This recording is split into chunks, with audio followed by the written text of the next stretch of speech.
Hello दोस्तों, कैसे हैं आप सब। राम जी की पाठशाला में आपका बहुत बहुत स्वागत है। उम्मीद करता हूं आप सब अच्छे होंगे और आपकी तैयारी भी बहुत ही बेहतर ढंग से चल रही होगी।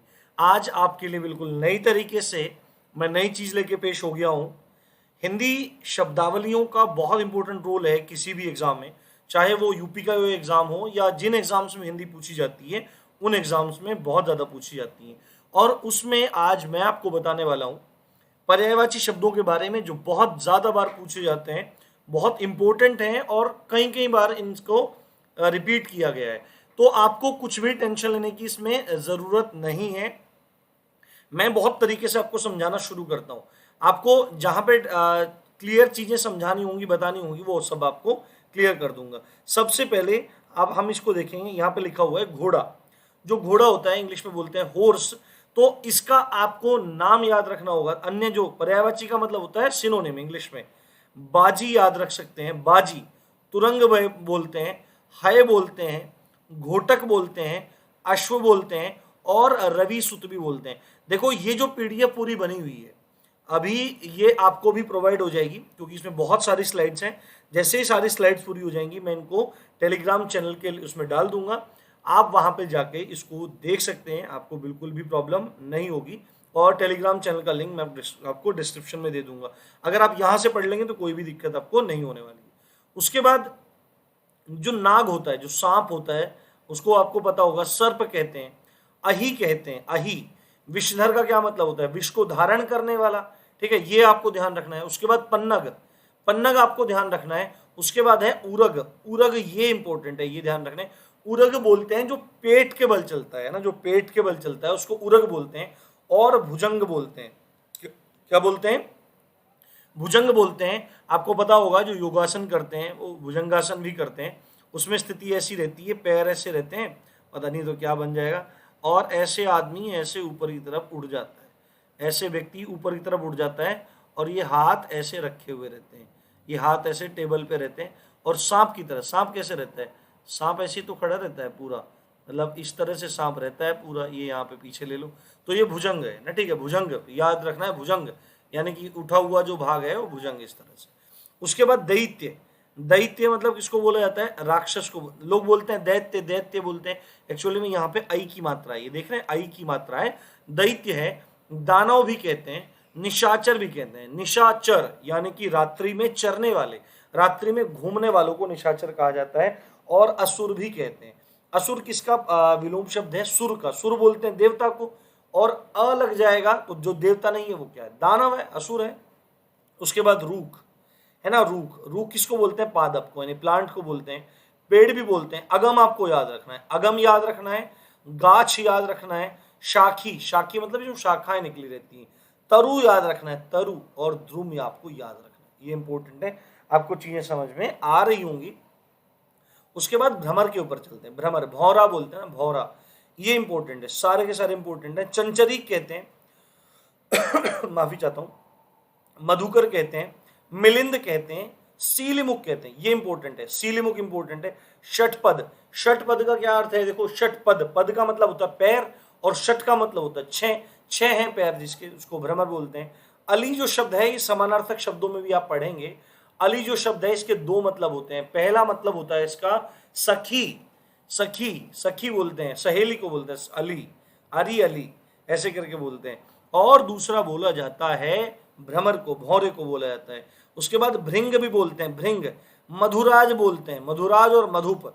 ये मधुराज क्यों बोलते हैं? क्योंकि जो पेड़ पौधे होते हैं उन पे पुष्प लगते हैं, उसमें से जा जाके मकरंद को चूसते हैं, इसलिए इनको मधुराज और मधुप कहते हैं। और द्विरेफ भी कहा जाता है, ये भी आपको ध्यान रखना है। उसके बाद देवादि देवताओं के पति इंद्र की बात कर लेते हैं।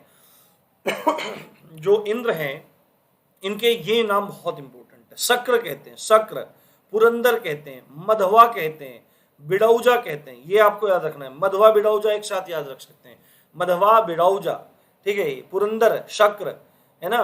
और देवराज यानी देवताओं के राजा। शचीपति यानी कि शची जो हैं, देवराज इंद्र की जो पत्नी है शची, उनका, उनके पति कौन है? इंद्र है, इसलिए शचीपति भी नाम है। उसके बाद सहस्राक्ष। सहस्र का मतलब होता है भैया हजार, और अक्ष का मतलब होता है आंखें। हजार हैं आंखें जिनकी, यानी कि इंद्र हैं। उसके बाद सुरपति यानी कि देवताओं के जो पति हैं, मालिक हैं। उसके बाद देवेंद्र, ये भी इन्हीं का नाम है। इंद्र जो शब्द है ना, ये राजा के लिए भी प्रयोग हो जाता है। किसके लिए? राजा के लिए भी प्रयोग हो जाता है इंद्र। उसके बाद वासव भी नहीं कहते हैं, सुरेश भी इनको कहते हैं, जिष्णु भी इनको कहते हैं। अमरपति, अमर कहते हैं देवताओं को, और देवताओं के जो पति हैं, देवताओं के राजा हैं, उनको क्या कहा जा रहा है? इंद्र कहा जा रहा है। उसके बाद वज्रधर, इनका जो हथियार है वो वज्र है, इस तरह का है, आपको पता होगा। इस तरह से इनका एक हथियार है, आपने देखा होगा अलग अलग जो सीरियल चलते हैं, ऐसे एक हथियार है इंद्र का। इसको वज्र कहते हैं। क्या कहते हैं भाई? वज्र कहा जाता है। तो वज्र है ये दधीची जी की, महर्षि दधीची जो बहुत बड़े शिव भक्त थे, उनकी अस्थियों से ये बना था। और वज्र पाणी भी कहते हैं, पाणी भी कहते हैं, वज्र पाणी भी इनको कहा जाता है। पाणी का मतलब होता है हाथ, यानी कि वज्र को हाथ में धारण जो किए हुए हैं वो इंद्र हैं।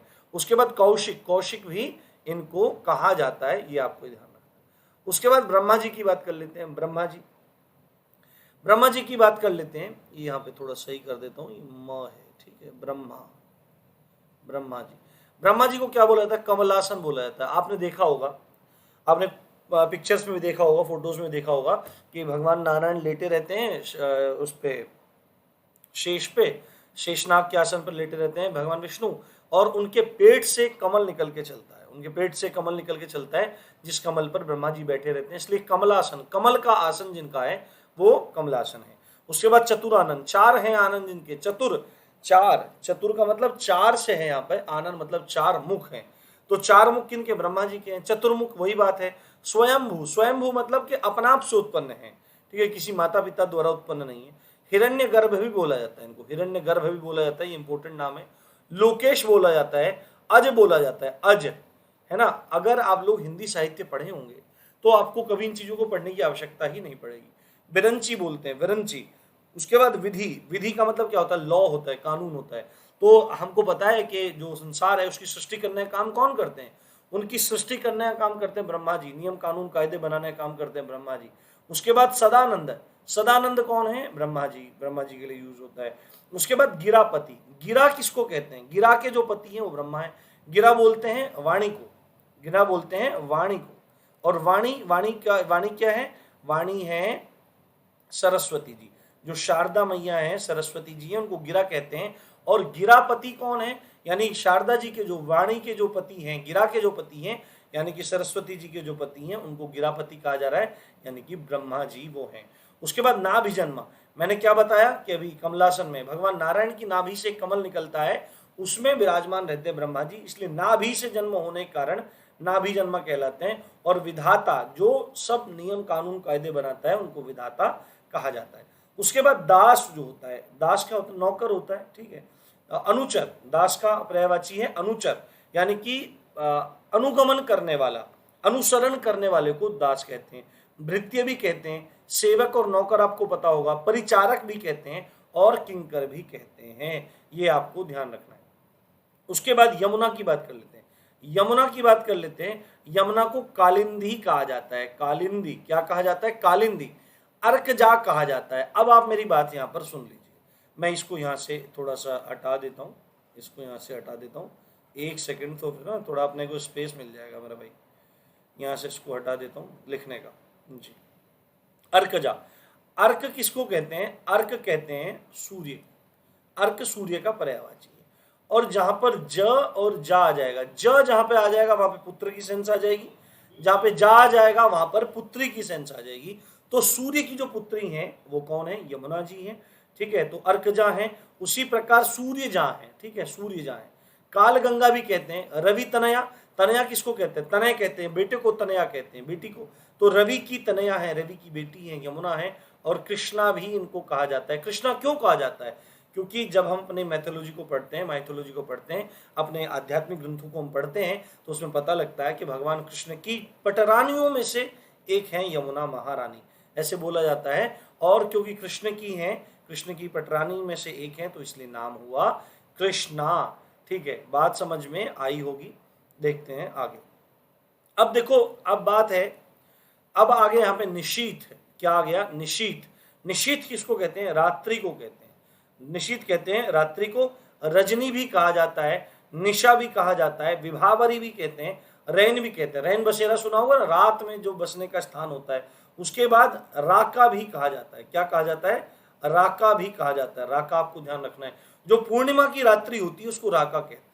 और इसीलिए क्योंकि पूर्णिमा की रात्रि होती है तो चंद्रमा पूर्ण रूप में रहते हैं, इसीलिए राका कब होती है? जब चंद्रमा पूर्ण होते हैं पूर्णिमा पर। इसीलिए इस रात के राजा होने के कारण चंद्रमा को राकेश कहा जाता है। ये बात आपको ध्यान यहाँ पे रखनी है।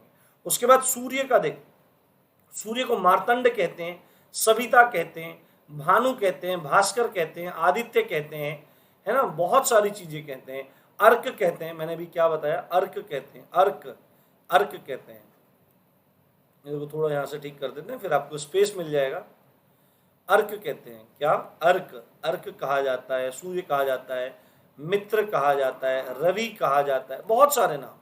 ठीक है, ये चीज आपको याद रखनी है। उसके बाद अरविंद, क्या नाम है? अरविंद, ये आपको ध्यान रखना है, अरविंद। कई बार कुछ भी हो जाता है बीच में, टेक्निकल इश्यूज। अरविंद को उत्पल बोला जाता है। देखो एक चीज मैं आपको यहाँ पे बताता हूँ, अगर आप जल के पर्यायवाचियों में, अगर आप यहाँ पे जल के पर्यायवाचियों में ज लगा देंगे, जल के पर्यायवाचियों में ज लगते ही वो सब कमल के पर्यायवाची हो जाएंगे। और यदि आप जल के पर्यायवाचियों में द लगा देंगे तो वो सब बादल के पर्यायवाची हो जाएंगे। जैसे वारिद, वारिद लगते ही द लगते ही वारिद, द लगते ही क्या आ जाएगा? द लगते ही वो बादल का पर्यायवाची हो जाएगा। और जैसे ही आप वारिज, जैसे ही ज लगा देंगे तो वह कमल का पर्यायवाची हो जाएगा। ये आपको याद रखना है। ठीक है, तो अंबुज, ठीक है, नीरज, नीरज बोलते हैं। नीरज किसको बोलते हैं? कमल को बोलते हैं। तो नीर किसका पर्यायवाची? जल का। और ज लगते ही क्या हो जाएगा? पर्यायवाची कमल का हो जाएगा। तो कोकनद बोलते हैं, इंदिवर बोलते हैं, ये कमल के अन्य नाम है। पद्म बोलते हैं, नलिन बोलते हैं, सरोज बोलते हैं। ठीक है, कमल के पर्यायवाची। ठीक है, आपको ध्यान रखना है मेरे भाई। उसके बाद बिजली, बिजली जो चमकती है, कड़कड़ाती है, इसको दामिनी कहते हैं। दामिनी, है ना।